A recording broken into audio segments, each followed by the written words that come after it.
I took 90 days to find balance in my life, and I captured these moments so hopefully you could be inspired to soul blaze your life.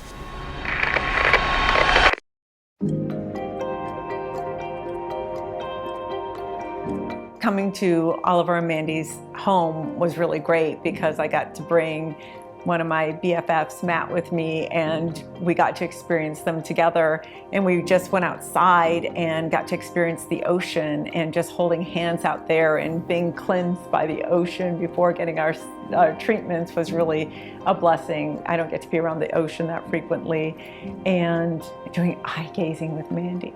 And it was beautiful. I was seeing the different waves of emotion go through her. It was like happy, sad, teary, elated, all coming up, and then poof, and then coming up, and then poof. So she was an amazing person to eye gaze with that could really bring out everything and work through stuff just through this simple way of looking at someone in the eye.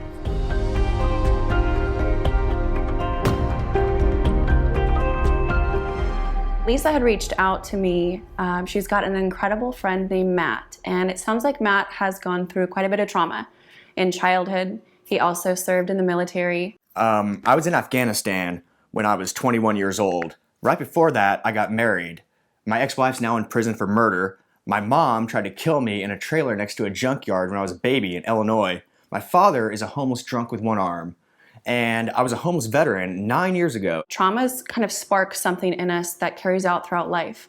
Most often it doesn't serve us very well. It's built to protect us or to keep us in a safe space. And that's something that we want to break through as human beings. She invited me over here today to go deeper. I'm into psychedelics. They've healed a lot of my trauma, but there's deeper stuff that I want to work on. So I'm excited to see what this whole adventure is all about and work through some pain. A lot of what I want to work on with Matt today is how to elevate all of the thoughts and beliefs that might be running under the surface. They're hidden in his subconscious. I want to elevate them. I want to bring them up, understand them.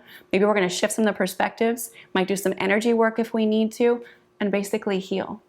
You served in the military, and it was very traumatic. Yes. But you also have trauma from way earlier. I do. It built and built and built upon itself. I have a theory that most people in life have PTSD and don't know it. You're onto something, buddy. You're onto something. I know you know, and I'm saying this for multiple reasons, but trauma kind of gets stuck into us in a sense of like a moment's notice, the energetic stamp happens, and we build a belief around it, right? Like I remember when I was raped.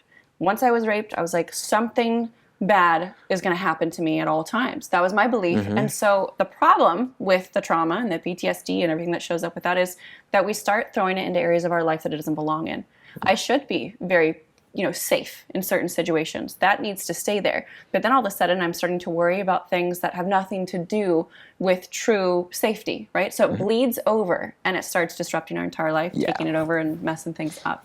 With how you feel today, what's like that one thing where you're like, there's just something that just keeps burning on me? Mother trauma. Let's do that. Let's go with the beginning, the root of everything. Okay, that's where it all started, anyway. So I like that you're aware of most likely it being something like that. Yeah. Okay. Why did mom not love you? Because she didn't love herself. Beautiful. Yes. And how did you internalize that? Self-doubt, self-hatred. I grew up being told your mom tried to kill you, and that also I think had a lot of trauma. Because my buddy of mine told me, he goes, "Dude, that's not normal. That's not normal. That fucks you up." I don't know the woman. I don't want to judge her. Sounds like she has a lot of trauma herself, obviously. But she never said to you, I was trying to kill you, I wanted you to die. No. Right? We don't know if she was under the influence of drugs. Does not excuse the behavior, period. But we don't truly know. And we don't know also if what everyone told you growing up was even true either. We don't know, but I was put in a foster home because she tossed me. So. Right. Yeah. So regardless, we have the issues that show up because of it. Yes. Now, again, it's not always the trauma, but it's the belief. You said, I believe that, I was unlovable or, unworthy of and so forth, not wanted. Unloved.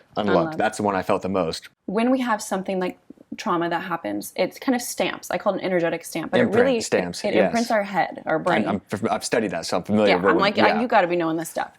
And so, but when that happens, certain, electricity is firing a certain way consistently. So when the trigger happens again, or when you feel like someone's pulling love away from you, or you're feeling rejected, or whatever the trigger is, we go back into the full state as if it's happening again. That's basically trauma.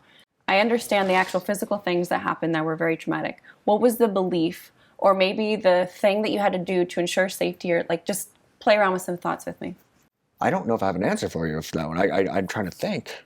With everything that we've talked about, with the mom stuff, and then bringing it all the way to almost in a weird way recreating the experience of being out of control of when you die, because when you're a baby, you don't have control of that, right? And so you lose complete trust in your caregiver and trust in the world. Yes. Really.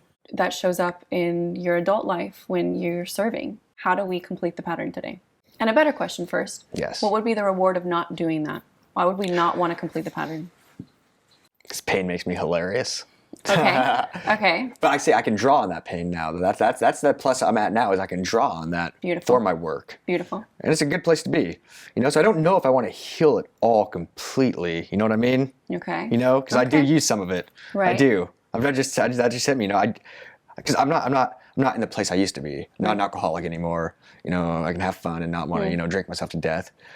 But I do like to deal with my stuff. I don't know if I want it all completely gone. Because then I might not be funny anymore. Might not be funny because I'm hilarious now, baby. But now, and here's the thing, Here's the thing. What's the thing? And you tell me, actually.